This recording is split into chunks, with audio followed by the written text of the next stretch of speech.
Alors pour s'inspirer aussi du modèle bouddhiste, pratiquer c'est tendre vers la modération. Et la modération, Pierre Rabhi, peut-être que ce serait aussi une clé ou une piste à suivre. Oui, la modération est absolument indispensable, c'est-à-dire qu'à partir du moment où on est conscient que notre planète ne peut pas reproduire les ressources au rythme où les prélève 20 à 30% de l'humanité, laissant de côté 70% de l'humanité dans l'indigence. Donc la modération va de soi. Moi j'appelle ça la sobriété heureuse, c'est-à-dire que trouver l'équilibre entre être et avoir, avoir certes parce que c'est indispensable et légitime, mais aussi avoir le temps d'être, et je crois que cette modération porte en elle-même un certain bonheur. Oui, Lamadoni aussi, vous recommandez la modération? Pratiquer le bonheur et de découvrir le bonheur de la simplicité, la modération heureuse, et de remplacer le produit national brut par le bonheur national brut. Donc plus de bonheur et moins d'avidité, une modération heureuse, ce que nous enseigne le Bouddha depuis bien longtemps. Alors c'est ce que l'on peut recommander aux pays riches ou aux gens qui vivent dans l'opulence, mais que dire aux plus pauvres, qui n'ont même pas accès finalement au surplus? Oui, c'est le grand drame, si vous voulez, de notre de la société actuelle, disons globale, c'est-à-dire de la conscience humaine non évoluée. C'est qu'en fait l'excès des uns se traduit par l'appauvrissement des autres. Donc il y a nécessité évidemment de revenir à une équité dans le partage des ressources planétaires, et que ces ressources soient considérées vraiment comme le bien collectif de l'humanité. La forêt amazonienne ne doit pas appartenir au Brésil, elle doit appartenir à l'humanité. Comme toutes les ressources qui sont des ressources vitales devraient être inscrites comme véritablement les ressources que l'humanité tout entière doit gérer, d'abord pour le bien d'aujourd'hui et aussi pour les générations futures que nous sommes en train auxquelles nous sommes en train de rendre la vie future absolument impossible. Est-ce que vous qui œuvrez l'un et l'autre depuis 30 et 40 ans dans ces domaines, est-ce que vous avez vu les choses un petit peu bouger, Lamadoni?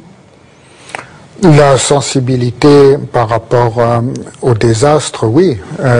Maintenant, c'est devenu un sujet mainstream, tout le monde en parle.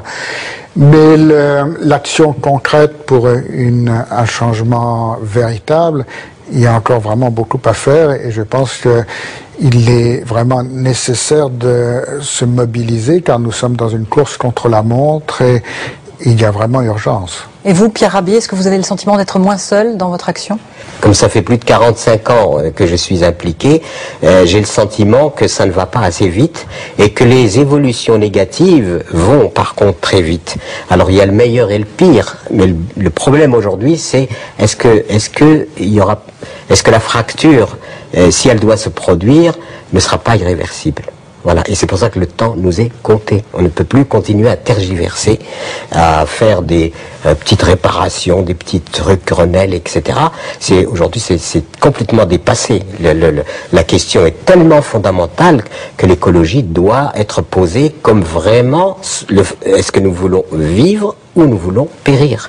Donc si nous ne posons pas la question comme ça, on continuera à rafistoler notre modèle pour le faire absolument perdurer, et plus il perdurera, plus il détruira. Que faire pour la jeunesse qui va hériter de notre planète? Lamadoni, vous êtes en train de créer une branche du scoutisme, je crois. Les éclaireurs de la nature, et dont Pierre Rabhi a accepté aussi d'être un conseiller, un membre du comité des sages, et de rapprocher une dimension spirituelle et une dimension de sensibilité à la nature. Et Pierre Rabhi dit quelle planète laisserons-nous à nos enfants et quels enfants laisserons-nous à la planète. Bien entendu, c'est les deux.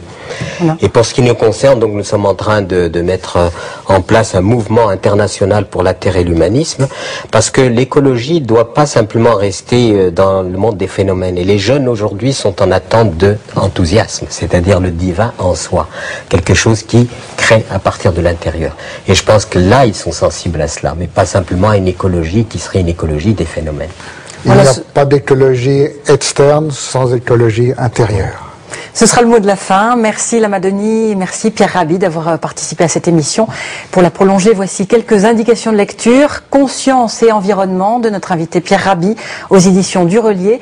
Un manifeste sur le retournement de conscience qu'il faut effectuer pour ne plus piller la planète. Changer le monde, préfacé par Al Gore aux éditions La